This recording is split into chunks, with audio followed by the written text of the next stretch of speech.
සුබ දවසක් වේවා ඔයාලා හැමෝටම. මම අද ඔයාලත් එක්ක කතා කරන්න යන්නේ ටෙල්වින් යූස් කරලා මම හදුව ප්‍රොජෙක්ට් එකේ user sign in process එකේ programming part එක කරන්නේ කොහොමද කියලා. මේ තියෙන්නේ මම හදපු sign in form එක.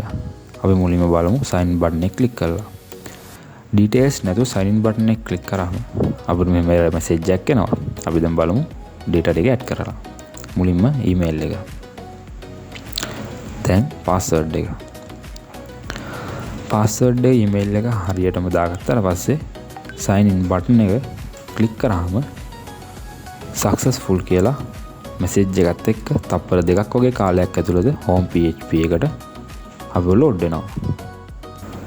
අපි දැන් යමු අපේ programming part එක කොහොමද වෙලා තින්නේ කියලා බලන්න. මුලින්ම අපි index.php කියන ෆයිල් එකේ sign in form එක ඇතුළේ create කරගෙන තියෙනවා sign in button එක. sign in button එකට on click එකක් දාලා ඒකේ function එක මම හදාගෙන තියෙනවා. ඊට පස්සේ මම ඒ function එක auth.js එකට call කරගෙන තියෙනවා. මේ තියෙන්නේ මම create කරගෙන තියෙන function එක. මුලින්ම මම email කියලා variable එකක් හදලා html file එක පැත්තෙන් අදාළ email address එක sign in email කියන id එකෙන් හා password කියලා variable එකක් හදලා email file එක පැත්තෙන් අදාළ password එකට අදාළ sign in password කියන id එක අල්ලගෙන තියෙනවා. ඒ වගේම ඊට පස්සේ තියෙන remember me කියන variable එක අපි ඊළඟ part එකකින් කතා කරමු. ඊට පස්සේ මම if එක ඇතුලේ email password කියලා හදාගෙන තියෙනවා. මම මේකෙන් කරලා තියෙන්නේ email එක හරි password එක හරි empty නම් අදාළ error message එක display කරන්න කියලා. ඊට පස්සේ මම බලලා තියෙන්නේ email එකේ format එක හරිද කියලා. වැරදිලාවත් email එකේ format එක වැරදි නම් අදාළ error message එක අපිට display වෙනවා. ඊට පස්සේ තියෙන else එකෙන් මම දාලා තින්නේ email එකත් password එකක් නිවැරදි නම් අදාළ error message hide කරන්න කියලා. ඊට පස්සේ මම form.append කියන එක හරහා email එකයි password එක server side එකට යවන්න හදලා තියෙනවා.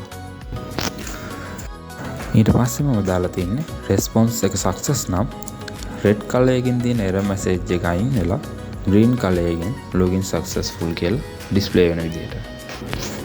ඊට පස්සේ මම set time එක හරහා තප්පර දෙකකට පස්සේ home page එක load වෙන්න කියලා අරගෙන තියෙනවා. ඊට පස්සේ මේ file එකේ තියෙන data ටික post method එක හරහා login process php file එකට යන විදිහට හදාගෙන තියෙනවා. දැන් අපි බලමු login process php කියන file එක. මුලින්ම මම connection php file එක include කරගෙන තියෙනවා. ඊට පස්සේ තියෙන code line වලින් වෙන්නේ auth.js එක හරහා login process php එකට ගෙන ආපු ටික අල්ලගන්න එක.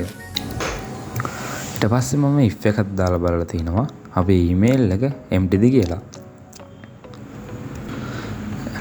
empty නම් echo කරන්න කියලා error message එක මම දාලා තියෙනවා.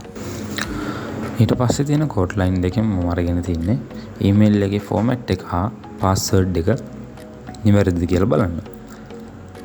ඒ දෙකම නිවැරදි නැත්නම් දාලා error message ටික echo කරන්න කියලා මම දීලා තිනවා.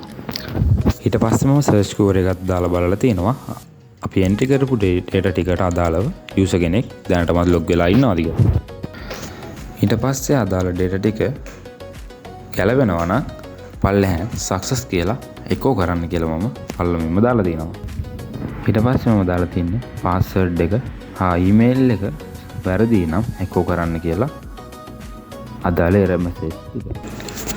දැන් මම ඔයාලට පෙන්නුවේ මම හදපු user sign in form එකේ processing part එක. ඊළඟ වීඩියෝ එකෙන් අපි remember me option එක ගැන කතා කරමු.